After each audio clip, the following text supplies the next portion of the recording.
everybody, welcome back to the Vinyl Junkie Record Shop. My name is Mike, and we're going to do a video of showcasing some of my new pickups. So I'm going to start off by showing you some of my newer vinyl purchases, and then I got a couple packages that I'm going to unbox to kind of end this thing up. So let's get started with, I ordered this one a long time ago. It took months to get this because of the vinyl backlog. This was an album that this is outside of my real comfort zone as far as, metal music. It's Funeral Doom, which is not my favorite subgenre of metal. But critics love this album. A lot of fans love this album. And I listened to it digitally, and I really enjoyed it. And this is Florida's Worm, and the album is Foreverglade. It's kind of hard to see with my crappy recording equipment, but the album art is really cool. It was one of my favorite album covers of 2021, actually. Had I gotten this album before the end of the year, it might have made my best of year end list. I don't know. Again, like I said, it's not my favorite subgenre. But I really enjoyed this album. Parts of it were just, really crushingly heavy. Kind of like as far as the death part of the death Funeral Doom. If you like Obituary, that kind of, obviously being from Florida and playing death metal, you're going to have an Obituary influence. But, the challenging component to any of these albums for me is the vocals. And, I was really disappointed that, this album comes with a bunch of stuff, but so disappointed that there's no lyric sheet. I mean, come on, guys. If you're going to play metal that is clearly, unintelligible, and you're going to have lyrics in your music, and you want people to understand what your songs are about lyric-wise, put a lyric sheet in there. You can't understand this shit. It's just a bunch of... but aside from that, some of the music, like I said, is crushingly heavy, and there's some really good guitar work that goes on in this. I do want to show you the album itself, because it's a vinyl variant or a color variant. And I was a little disappointed actually when I got this. This is the challenge you get when you pre-order stuff and you order things. You order things in the mail. You don't know what you're going to get until you get it. And pictures that you see are often deceptive. And honestly, I think this is the actual color variant, but the photographs of it on the website were just, really nice and bright and enhanced a little bit. Even though it's still kind of cool, it's just a little duller of a color. The kind of pinkish hues, and they don't come out nearly as strongly, but it's kind of I forget what it's really called, but it's a marbled blue. I think it gets a Galaxy something or other, but it's on $20 spin. Who's kind of cornered the market on the some of these doom and death flavored albums. It did come with like I said, no lyric sheet, but you got this giant poster. Show it. It'll probably always remain folded and in the album. It's gigantic, but it's honestly, no offense to the artist, but it's just all black and white. And this is just, seriously. Okay, thank you for a little bit of extra, but print a lyric sheet for fuck's sake. Can't understand any of this shit. And like I said, I'm old school. I like to kind of know what the band is saying, and like I said, if you're gonna write lyrics to your songs, nobody knows what you're saying. What's really gonna upset me is if I go back into Apple Music and I put this on digitally and hit that little tab that allows you to look at lyrics that they'll print, and there'll be lyrics on Apple Music, but not in the physical format, which is, to me, that's a smack in the face to to those that spend so much money on this hobby and have it, because that's why you want these physical copies, so that you can enjoy all that added stuff. And now, granted, I mean, this one came with the poster, but that poster doesn't really allow me or enhance my listening experience. So anyway, it's a good album. It might not be your cup of tea if you're more of a traditional metalhead, but if you like Obituary and really slower, heavy, steamrolling kind of riffery, give it a chance. You might dig it. Again, it's Worm with Foreverglade. All right, that one side. Been on been on a Dio kick. I'm not sure what prompted me to be on this kick. Maybe I know I'd always wanted this album in particular on vinyl. Back in the early '80s, when cassette tapes were becoming the rage, I started getting everything on cassette. I didn't have this one on vinyl. This has always been one of my favorite records. This is Dio, Last in Line. This was reissued in 2021, I think, by Mercury Records, or at least that's what this pressing is. And it's I didn't have the original, so I think it would have been on the Warner Brothers label. But this, I think this is kind of a faithful reproduction of the original sleeve or inner sleeve. But this has the Vertigo label with it's customized with the Dio logo on there. I doubt that that's what the original 1980s-ish pressing was. Like I said, I think it was probably on Warner Brothers. Anyway, I've spun this. Sounds really good. One of the issues I had with the cassette and even the original CD version is that it just sounded kind of thin, especially when it comes to the guitar tone.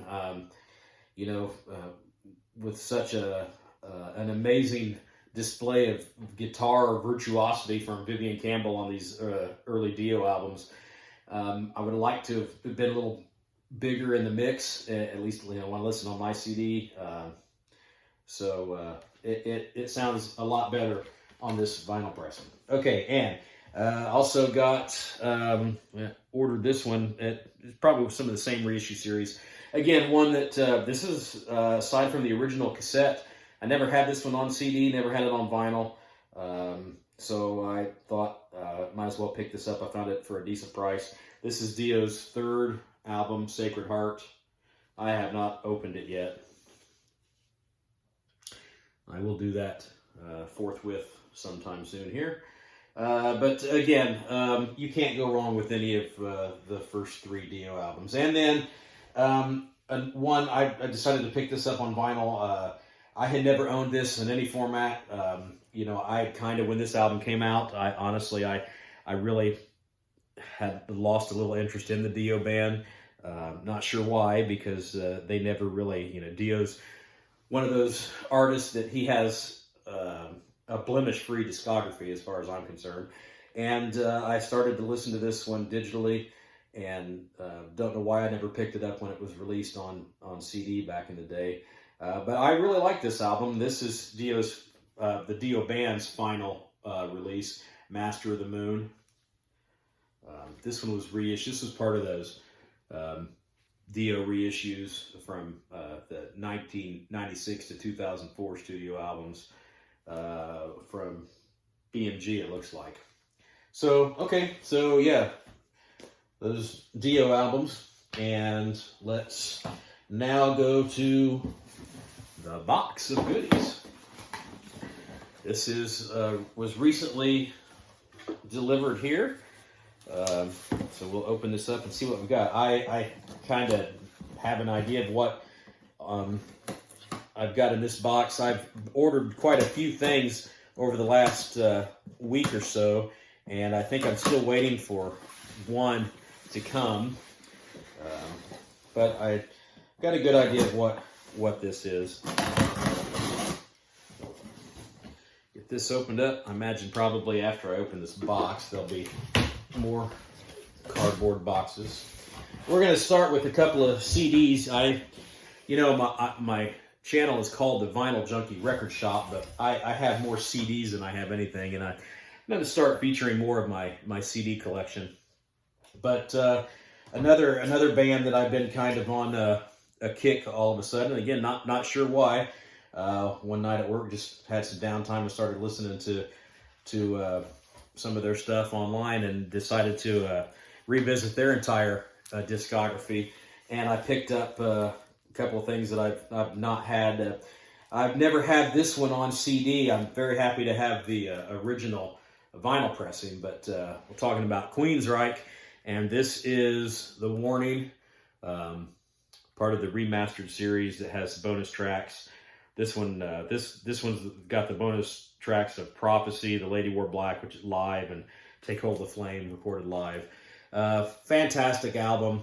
I'm going to be doing a discography ranking for Queensryche here in the near future, just because I've had so much fun listening to their albums over the last week or so. And then this one, again, I had this on cassette. I've never owned this on CD. I've been wanting it for a long time, just decided I'd go ahead and pick it up. And this is from 1986, I believe, Rage for Order. This is their second full-length studio album. And it has some bonus tracks on it too. Looks like a 12-inch version of Gonna Get Close to You, and then live versions of Killing Words, Walk in the Shadows, and a I Dream in Infrared acoustic remix. So I'm hoping that these are going to sound really good. One of my biggest complaints about The Warning is that it doesn't, was it mixed right? I didn't say it wasn't produced properly, but I've read interviews where the band will agree. It just doesn't sound, the sound's kind of thin, and the guitars, I don't know. It sounds, if it was better produced or mixed better, it would be even more of a classic album than it already is. But anyway, those are the CDs. All right, let's get into, I got at least a couple of records here. Let's see what this one is. These things just don't rip very well. Okay. I have here. Okay, this is the new one from the Scorpions with Rock Believer. I have listened to this. I'm not open to vinyl because I just got it. I think this is I thought it was a stupid looking album art, but honestly, now that I've got the vinyl in my hands, it looks like a classic. It's like one of those classic records. The back looks kind of interestingly like the last AC/DC album, with kind of the red and black tone, or the red and the yellow writing. But anyway, I've just got the single LP version. It was expensive enough not to have to not invest in the double vinyl that only had like 4 extra songs on it. I'll probably do. I should give this a solid a review video after I open it up and give it a proper listen. But what I've heard already online sounds absolutely great. Okay, what else we got in this box here? Well, that one was pretty easy. And to solidify the Dio kit, again, this was one that I had never owned. Didn't have it in any physical format, and it's kind of controversial in the Dio discography amongst the fan base. But I like the album, and it was about the same price to get it on vinyl that it would have been to find it on CD. So this was the remastered reissue of Angry Machines, released in '96, I believe. Originally released in '94, '96, somewhere around there. But this was re-released in 2019. Okay, and I've got one more. Again, I think I know what this one is too.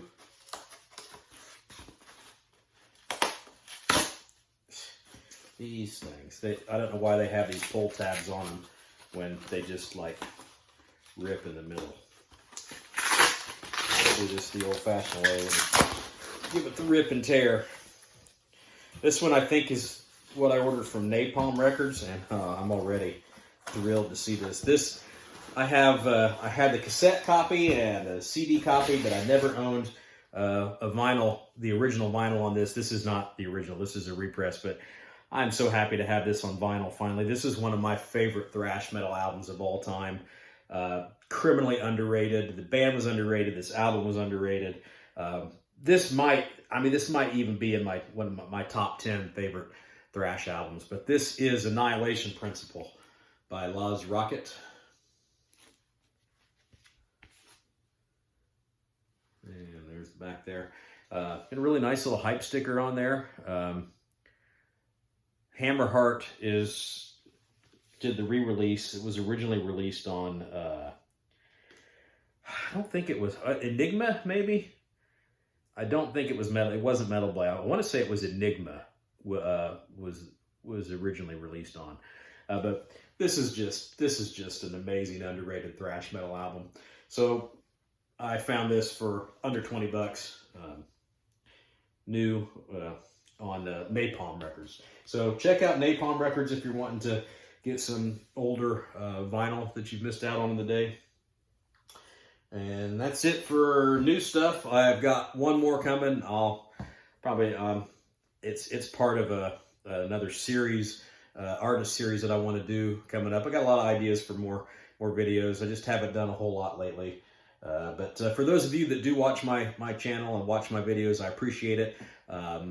Hit like and subscribe if you're new to the channel, if you liked what you saw. And to my return visitors, again, thanks a lot for coming by. I'm glad you did, and I'll catch you next time.